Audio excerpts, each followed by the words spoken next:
مجنو کی جو کہانی ہے یہ اکثر بچپن سے سنتے چلے آ رہے ہیں،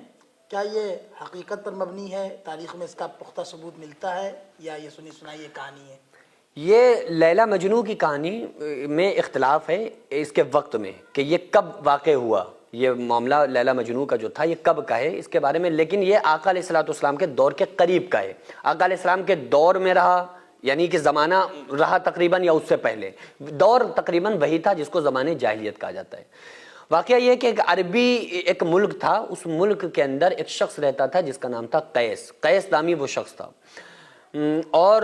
قیس کے معنی مددگار وغیرہ کے بھی آتے ہیں، معاون کے بھی آتے ہیں، اور طاقتور کے بھی آتے ہیں۔ تو ہوا یوں کہ ایک اس کو اپنی خالہ زاد غالباً بہن سے محبت ہو گئی، اور وہ جو جس سے محبت ہوئی وہ ایسی بالکل، یعنی اس کا رنگ کالا تھا، سیاہ تھی، تو اس کے کالے جی تاریخ میں آتا ہے، اس لیے اس کا نام لیلا پڑا رہا ہے، جی ذات سے مشابہ۔ جی اس کو چونکہ اس کے والدین نے جب دیکھا کہ یار بالکل ہمارے کسی بھی اس خاندان میں کسی کی شکل و صورت پہ نہیں پڑی ہے، کیونکہ وہاں کے لوگ گورے چٹھے تقریباً زیادہ اکثریت ہوتی تھی، تو انہوں نے اس کا نام ہی لیلا رکھ دیا۔ تو یہ جو قیس تھا، ان دونوں میں آپس میں ہو گئی محبت، لیکن جو لیلا جو تھی اس کے گھر والے تھوڑا سا سخت تھے، تو یہ اتنا زیادہ دیوانہ ہو گیا، اتنا دیوانہ ہو گیا یہ جو قیس نامی شخص تھا کہ لیلا کے عشق میں چور رہتا تھا ہر وقت۔ تو اس نے اپنے گھر میں اپنی بات کو شیئر کیا، اس کو بڑے بڑے علماء نے تاریخ میں اس بات کو لکھا ہے، حقیقت پر مبنی یہ کہانی ہے، اسی وجہ سے بڑے بڑے علماء اس کا ذکر کرتے ہیں۔ تو جب قیس کے گھر والے اس کے گھر میں پہنچے کہ چلو ہم جاتے ہیں تمہارے لیے لڑکی کا ہاتھ مانگتے ہیں، تو لیلا کے گھر والوں نے انکار کر دیا، چونکہ عرب کے اندر ایک یہ ماحول تھا کہ عزت والا ماحول تھا کہ اگر کسی کی لو سٹوری یا محبت کی کہانیاں عروج پر آ جاتی تھیں تو وہ لوگ اس کو بڑی بے عزتی سمجھتے تھے۔ تو انہوں نے کہا کہ یہ ہماری اب انانیت پہ بات آ گئی ہے، ایسی کی تیسی، اب ہم کسی حال میں تمہارے ہاں اپنی لڑکی کا رشتہ نہیں کر سکتے، شادی نہیں کر سکتے۔ حالانکہ اصول کے خلاف ہے، شریعت کے خلاف ہے، اگر لڑکا لڑکی ایک دوسرے کو پسند آ رہے ہیں تو ان کا نکاح کر دو۔ اور میں تو یہ سمجھتا ہوں کہ جو ماں باپ اپنے بچوں سے، اپنی بیٹی سے بغیر پوچھے یا بیٹی کے بغیر اجازت کے، بغیر مرضی کے اس لڑکی کا کہیں بھی رشتہ کر دیں، چاہے وہ اپنی سمجھ سے کتنی بھی اچھی جگہ کر دیں، کتنا بہتر فیصلہ کر دیں، لیکن یہ بچی کے اوپر ظلم ہے اور اس کا حق مارنا ہے۔ یہ اسلام نے یہ نہیں بتایا کہ والدین کو کہ بغیر آپ لڑکی یا لڑکے کی اجازت کے آپ نکاح کر دیں۔ اچھا اگر ذرا میں وہ قبول ہی نہ کرے، اگر اسلام میں لڑکی کی مرضی پر سب کچھ ڈیپینڈ نہ ہوتا تو پھر کوئی کبھی نکاح کے وقت قاضی جا کے لڑکی کے اماں ابا سے پوچھتا ہے کہ ہم تمہاری لڑکی کے فلاں لڑکے کے ساتھ نکاح کر رہے ہیں، کیا تم نے قبول کیا؟ کوئی پوچھتا؟ لڑکی سے اجازت لیتے ہیں، کیونکہ اسلام نے لڑکی کو یہاں پر مقام دیا کہ تمہاری ہاں یا نہ سارا فیصلہ کرے گی۔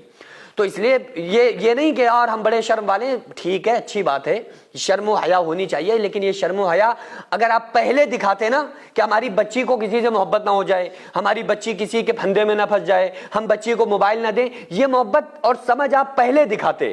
یا تو اس کو اس لائن میں آنے نہ دیتے۔ اب وہ آ گئی ہے، وہ کہہ رہی ہم پھانسی لگا لیں گے، باپ کہہ رہا ہے ایسی کی تیسی، ہم تو پھانسی لگا لے لیکن ہم تیری شادی وہاں نہیں کریں گے، تو یہ اسلام نے ان چیزوں سے روکا ہے۔ تو وہی والا ماحول تھا، انہوں نے کہا کہ ایسی کی تیسی ہم نکاح نہیں کر سکتے، ہم تو اپنے ہی کہیں بھی کر لیں گے لیکن اس قیس کے ساتھ نہیں کریں گے۔ تو وہ جنگلات میں نکل گیا۔ اچھا لیلا بھی اس کے لیے بڑی لیلا ہی تھی، پھر وہ لیلا اس کا نام تھا، لیکن وہ مجنو کے لیے لیلا تھی، دیوانی تھی، وہ بھی بڑی محبت کرتی تھی۔ اچھا لڑکوں کے مقابل لڑکیوں کے اندر محبت کا مادہ ہوتا تو زیادہ ہے لیکن بھولتی جلدی ہیں، یعنی اگر لڑکا لڑکی میں محبت ہو جائے تو لڑکی کو ایک وقت یہ تو ہو سکتا ہے کہ اس کو محبت زیادہ ہو جائے، لیکن لڑکی کے اندر بھولنے کا مادہ بھی زیادہ ہے۔ اگر لڑکی کو تھوڑا سا لولی پاپ دے دو نا تو یہ ہوتا ہے کہ وہ بھول جاتی ہے، وہ کہتی ہے، اور آج کل یہی ہو رہا ہے، آج کل تو یہ اتنا گندا ماحول چل رہا ہے بوائے فرینڈ گرل فرینڈ والا، سننے میں آتا ہے کہ وہ فلاں سے سیٹ تھی، فلاں سے محبت تھی، فلاں سے لو سٹوری چل رہی تھی، دوسری نے بس لولی پاپ دے دیا، وہ پہلے والے کو چھوڑ کے دوسرے والے کے پاس چلی گئی، کیونکہ لڑکی کے اندر یہ مادہ تقریباً ہوتا ہے، میں سب کی بات نہیں کر رہا لیکن ایسا ہوتا ہے، اس کا مادہ یہ ہے۔ اسی طرح سے اگر دیکھو کوئی شوہر بیوی کا انتقال ہو جائے نا، شوہر جلدی اس محبت کو نہیں بھول پاتا ہے، لیکن اگر بیوی شوہر کا انتقال ہو جائے تو بیوی اس کو بہت جلدی بھول جاتی ہے۔ تو اس لیے معاملہ یہ رہا کہ وہ جو لیلا تھی وہ اس کی محبت میں تھی تو پاگل دیوانی، لیکن اتنی نہیں تھی۔ تو بہرحال وہ چپکے چوری ملتی بھی رہتے تھے یہ لوگ آپس میں، لیکن تاریخ میں بس یہی آتا ہے کہ وہ جو قیس تھا جس کو پھر بعد میں مجنو کا نام دیا گیا، ٹائٹل دیا گیا،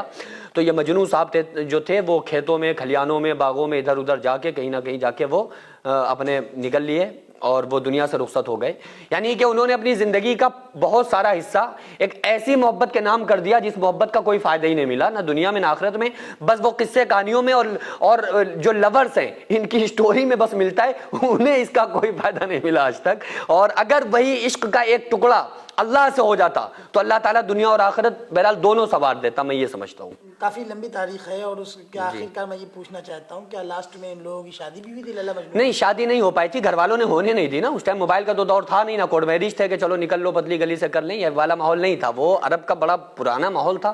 تو شادی ہی نہیں ہوئی. لیکن جب لیلا جو تھی نا, اس کی سہیلیوں نے بتایا کہ تمہارا جو یار ہے وہ تو پڑا وہاں بیچارہ رو رہا ہے جنگلات میں, اور یہاں تک کہ اس کا دم نکل گیا, تو آخر میں وہ بھی اس کی یاد میں روتے روتے روتے ایک وقت آیا کہ وہ بھی دنیا سے رخصت ہو گئی. ایک تاریخ میں آتا ہے کہ اس کی شادی ہو گئی تھی, نکاح ہو گیا تھا, رخصتی نہیں ہوئی, لیکن وہ اسی کے غم میں چور رہتی تھی. آخرکار اسی کی یاد میں جو لیلا تھی اس کا بھی انتقال ہو گیا. اس ٹائم اکثر لوگ مسجد اور مدرسوں کو توڑنا اور گرانا چاہتے ہیں, تو ایسے میں ہمارا فرض بنتا ہے کہ ہم اپنے مسجد اور مدرسوں کو قانونی طور پر مضبوط بنائیں. اس سے پہلے بھی میں عرض کر چکا ہوں کہ ایسے میں ہم ایک ایسا اسکول پلس مدرسہ بنانا چاہتے ہیں جس میں بچے اسکول کے ساتھ ساتھ دینی تعلیم, حفظ, عالم کا کورس اور قرآن پڑھنا سیکھ سکیں. اتنا بڑا کام اکیلے بالکل بھی ممکن نہیں ہے. اگر آپ چاہتے ہیں کہ آپ کا پیسہ صحیح جگہ پر لگے اور آپ چاہتے ہیں کہ آپ کو اس کا ثواب قیامت تک ملتا رہے, تو پھر آپ ضرور اس مدرسے اس اسکول میں تعاون کریں تاکہ قیامت تک اس کا ثواب آپ کو ملتا رہے. کیونکہ جب تک اسکول اور مدرسے میں لوگ پڑھتے رہیں گے, تعلیم حاصل کرتے رہیں گے, جب تک انشاءاللہ تعالی اللہ تعالیٰ آپ کو ثواب عطا کرتا رہے گا. اگر آپ چاہیں تو اپنے مرحومین کے نام سے ایصال ثواب کے طور پر بھی دے سکتے ہیں. تو اس کے لیے سب سے پہلے ایسی زمین کی ضرورت ہے جس میں ہم یہ پروجیکٹ تیار کر سکیں